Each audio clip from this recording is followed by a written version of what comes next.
thot vetë me urdhër të Edi Ramës. Dhe vërteta, du them dy gjëra unë tani. E vërteta është ajo absolute që kjo i ka bërë të qartë Edi Ramës se do ta marrë me vete në qoftë se e lëshon. Dhe tani unë duhet t'u informoj ju për mbledhjen top sekret që u zhvilluar në selinë e Partisë Socialiste. Në atë mbledhje janë mbledhur deputetët dhe drejtuesit për Tiranë. Në atë mbledhje Edi Rama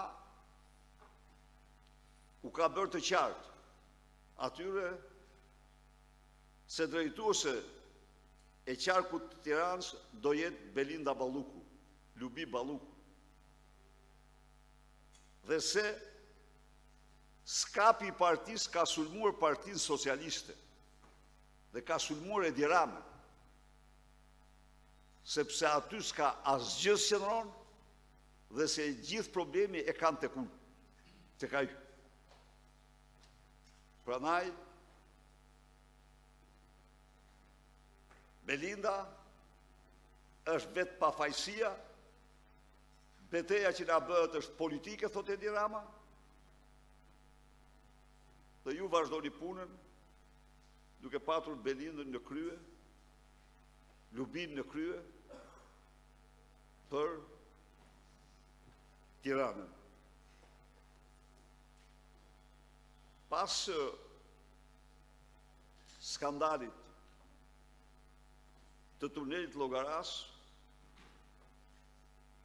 Zoti Pacolli informoi shqiptarët për një skandal identik me të,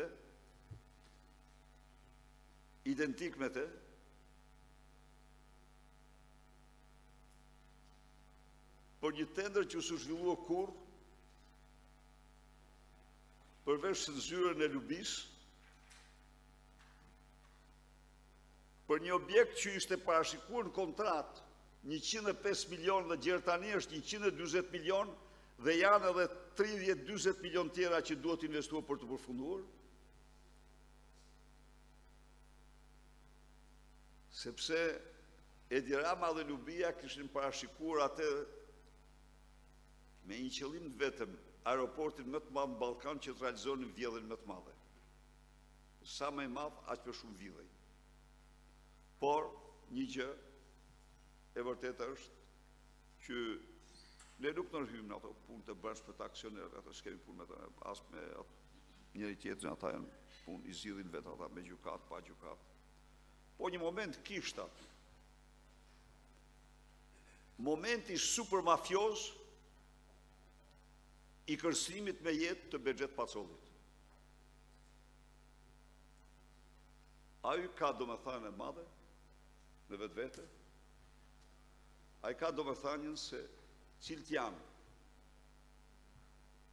anturazhi i Edi Ramës dhe Lubi Ballukut.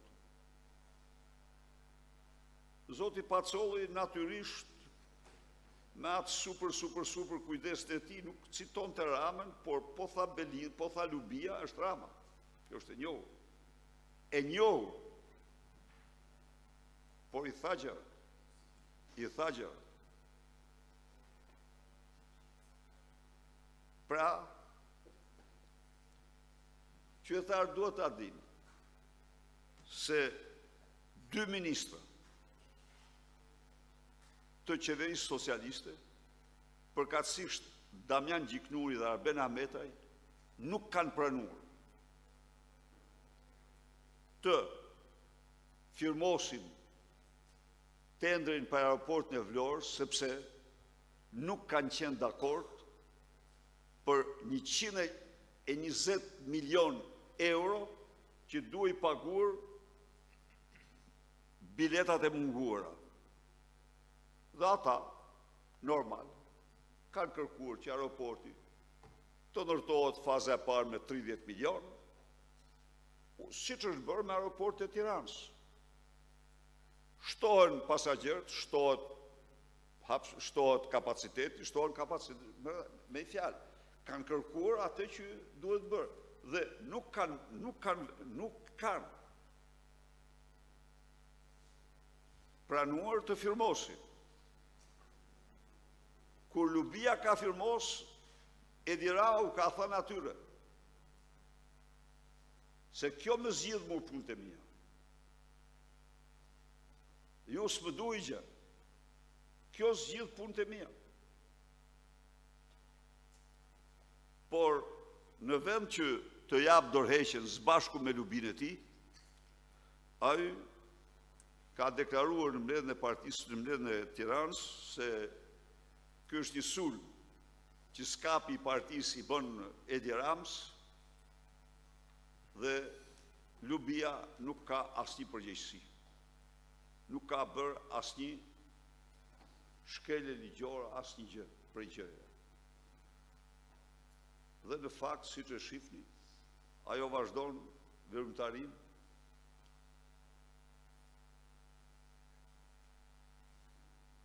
ndonse si një fantazm, sikur nuk ka ndodhur asgjë.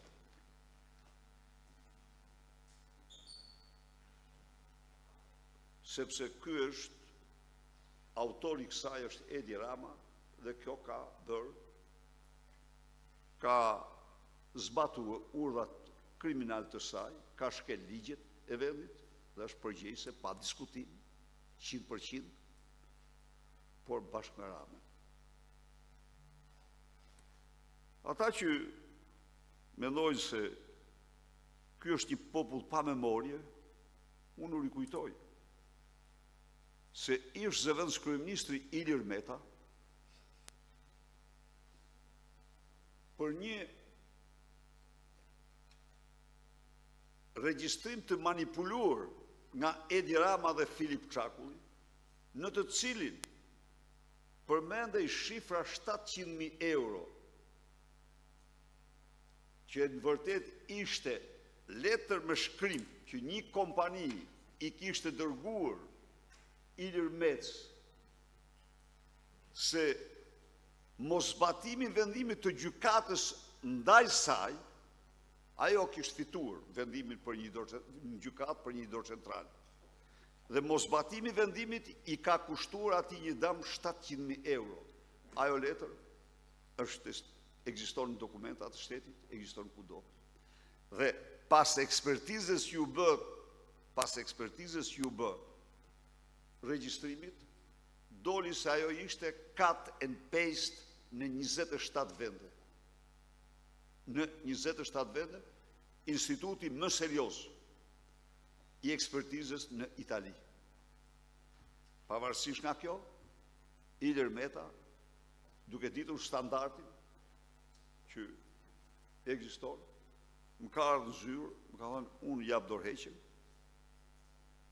nga çdo detyrë shtetërore, sepse unë nuk shkoj të ulem para një prokurori si zëvendës kryeministër. Unë do shkoj të ulem si qytetar para tij. Kjo më takon dhe ka dhënë dorëheqjen. Ka dhënë dorëheqjen pra për një akuzë që Edi Rama kishte montuar me Filip Çakullin se ato 700.000 euro që ishin në shkresë në cilat një kompani shqiptare, mos gabohem me pronar nga Elbasani, pretendonte se është dami që është shkaktuar se ne nuk kishim zbatuar, ministria nuk zbatonte vendimin e gjykatës. Po, ish deputet. Ish deputet, po. Kjo është e vërteta. Ai tha, jo, unë do shkoj. Kurse këtu bëhet fjalë për 90 milion euro të zhdukura me dokumenta zyrtare, dhe kjo nuk ka faj, sepse faj është i Edi Ramës. Jo, faj është edhe i saj, edhe i Edi Ramës. Të dy. Po ky është standardi. Ky është standardi.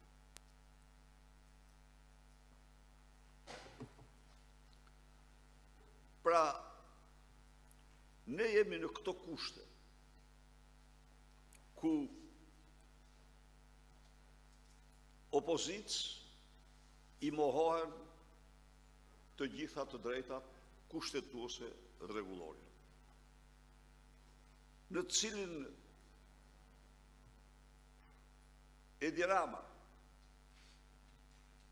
sundon mbi të gjitha ligjet dhe institucionet, mbron në mënyrë flagrante, nuk është rasti i parë. Jo. Këtë ka bërë me Sajmir Tahiri. Ju kujtohet ju.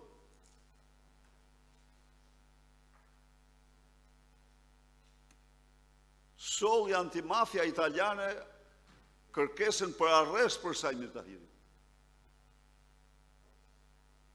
Sepse e kishte dokumentuar në qindra regjistrime me klanin Habilaj, e kishte denoncuar ne, e kishte denoncuar Zagani, e vërteta është i ka merit jashtëzakonshme, që ishte oficeri antidrogës kryesor në zonë. Dhe ata erdhën dhe Edi Rama zgjodhi të sulmoj prokurorët për kërkesën dhe nuk lejoj. Nuk lejoj arrestim në ti. Madje asgjë. Histori tjera pasaj se si ja imponuar. Edhe u detyrua të jap dorëheqjen e me radhë. Kështu që është totalisht në mburoj të vjedhive të korrupsionit dhe ne gjersot bëm çdo përpjekje për të shfrytzuar çdo hapësirë për të përmbush detyrimin ton kushtetues ndaj zgjedhësve tanë, por qeveria mbylli çdo hapësirë. Dhe ne sot duhet të diskutojmë për përgjigjen që do japim kësaj gjendje të pa shembull që s'ka ekzistuar ndonjëherë. Së treti, duhet nalem pak tek ligji.